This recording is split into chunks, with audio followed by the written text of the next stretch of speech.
Welcome to Video Tech Tips from Signera. Today we're going to be going over the directory board feature for custom slideshow modules. Our new directory board option has some key features that are shown here. Let's dive in and take a closer look. First, you'll want to log in, and then you're going to click on Manage Modules. Now you're going to want to sort by the custom slides module type and select the custom slide you wish to add the directory board to. Here I have one named directory board. And once you're in here, you'll have your normal options as you normally do, create slide and all that, but we're going to be using add directory board today. So go ahead and click on add directory board. And in here, you'll notice you have all the same settings you do when you're creating a slide for the most part. You have the name, start and end, background color, that sort of thing. And you also have the delete on end date and time. That's, of course, if you're using the end date and time. And then you have the directory columns. That's the only new option you'll see in here that's specific for directory. So I'm going to go ahead and give this a name. I'm going to call it directory board test. And after I'm done, I'm going to leave all the other settings as their default, but I am going to set the directory columns here to 2. Then I'm going to hit save, and that's going to kick me back out. Now you'll see it's created that slide for me called directory board test. It's immediate start through no end, and it's currently on. So I'm going to click on that, and here you'll see some new options related to the directory board. We have that directory columns where we set that to 2.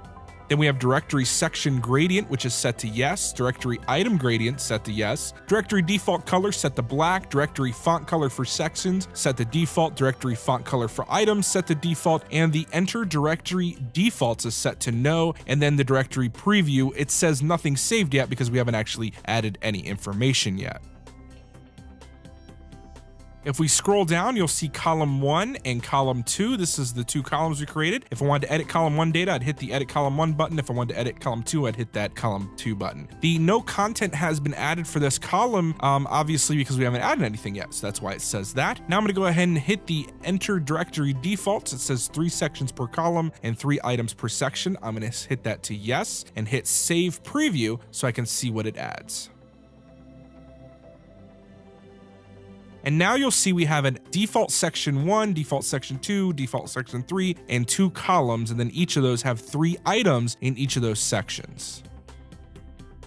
And now I'm going to scroll back up. I'm going to change this directory default font color from black to white. And I'm going to leave these 2 options set as default because they will inherit that white color. So we'll hit save preview, see what happens. And here you'll see all of the color now is white for font. And so now what I'm going to do is scroll down here. Here's column 1 with all of its data. Here's column 2 with all of its data. Now I'm going to edit column 1 data. So I'm going to hit edit column 1 data, and that's going to bring up just the information specific to column 1. Once I'm in here, you'll see I have sections and items, and I can move these around and change names. So I'm going to go ahead and change this section name to a more appropriate name here. I'll call it building 1. I'm going to go ahead and remove the description tag there, and I'm going to set the background color to black. Remember, I set my font color to white, so I want that to kind of match. Now I'm going to give it another item name. This would be like a person. I'm just going to put in Jim Jones here. And I'm going to take out both of these boxes here, and I'm just going to give a different room number here, 101.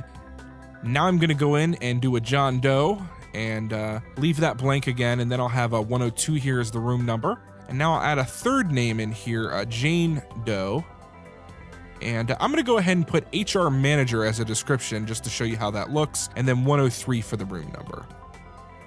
You'll see here's section 2, and I can sort these around. If I do that, of course, I can move Jane Doe to the top of the list to be right under building 1 as the HR manager. When I'm done making all those changes, I'll hit save changes, and that'll save everything I've done. And now you'll see we have Jane Doe, the HR manager, and I'll click on that so you can see it better. Jane Doe, the HR manager, Jim Jones, John Doe, default item 1, of course, was that other item I added there. And now I'm going to scroll down. I'm going to go ahead and delete everything I don't need using the select option. So I'm going to go ahead and use the select option and check all the items that I don't need out of this list. So that's pretty much just everything else. Scroll all the way down and do that delete checked option. Once I hit delete checked, it's going to say, are you sure? I'm going to hit OK. And now you'll actually see we only have those 3 names in building 1 on this left-hand side here, which is exactly what I wanted. So that's how you would add, move, and delete items from a column. Now let's go back to the slide, and I'm going to do basically the same thing for column 2. Now I'm going to go into Edit Column 2 Data. And once I'm in here, I'll do the same thing. I'm going to set section here. Instead of building 1, I'll call this one building 2. I'll leave the description here as open to the public, just so you can see what a description looks like under a section. I'm going to go ahead and once again set that to black. And now I'm going to go ahead and add a name to this area. I'm going to call him Matt Smith.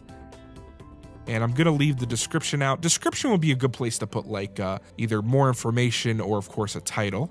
I'm going to go ahead and do Frank Stone here with no description, and then room 202. And as my third name here, I'll do Jane Smith, no description with 203. I'm going to do a third section here. This is going to be building number 3, and I'm going to take out the description box from that and set the color back to black again so it's consistent.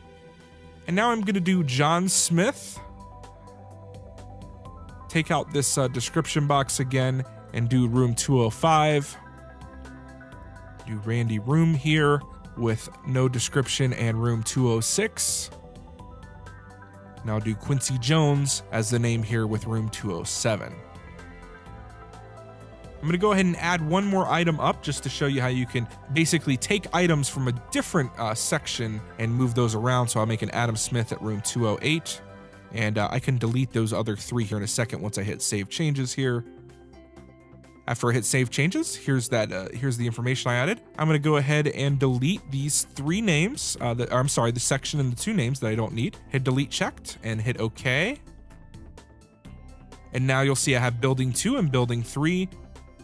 With that respective information, you'll see Adam Smith there on the bottom at room 208. That's the one I moved up from the last section. So you can move names around in and out of sections fairly easily. Let me move Adam Smith to the bottom of building 2 just to show you move that section. I'll hit Save Changes, and now you'll see if I click on this, Adam Smith has moved from building 3 to building 2. Again, very easy to move names and items around like that and change room numbers. And that's pretty much it. Once you're done, you'd hit Save, and here you'll see that directory board test is in my account. It's immediate start through no end. It's turned on. Of course, I could add multiple directory boards to my to this module if I'd like. Completely up to you flexibility wise, or you could just leave it static with one image. You could also have it rotate between a directory board and other information or flyers on your screen as well if you'd like.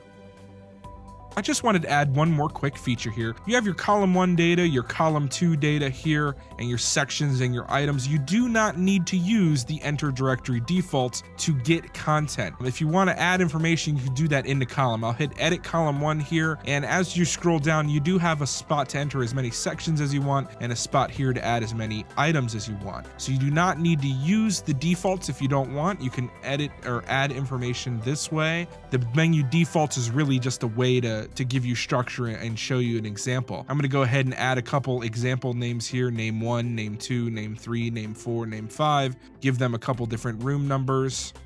And I'm going to go ahead and also add some sections just to show you that as well. I'm going to go ahead and add 4 sections and 5 names here, section 3, section 4. And then I'm going to give them different colors just to show you that you can have different colors. This directory board I created here, obviously I did is all black with white text, but you can do different background colors. And I'm going to go ahead and do a description here just to show you that you can add descriptions as well. So you hit Save Changes. You'll see all those sections at the top. Now I'm going to add, you need at least basically 1 item under each section. Otherwise the formatting won't work correctly. So you need at least 1 item under each section that's active. After you've added that, you would hit Save Changes. And now you'll see once we click on this, we have section 1 with name 1, section 2 with name 2, section 3 with name 3, and section 4 with name 4 and name 5. And just to recap, today we went over the directory board feature, which is a part of custom slides. One nice feature about it is that you can preview as you edit, and it has a very easy to use interface where you can add and delete as many sections and items as you want, move those items and sections around. You can also even turn on and off different items and sections that you want to display on your directory board at any given time. You can also add as many directory boards to your account as you like, and add as many directory boards to individual custom slides as you like. So you can have it fade or transition between different directory board content and other content as well. Remember, with Signera, you always have unlimited technical support and training. You can reach support a number of different ways. You can call us at 1-877-998-7446. You can also open a ticket from within the Signera system on the Support tab. You can email support at signera.net. And finally, you can initiate a chat request through our live chat feature on the site. Be sure to check out other video tech tips at www.signera.net. I'm Brian for Signera Video Tech Tips, and thank you. We'll see you next time.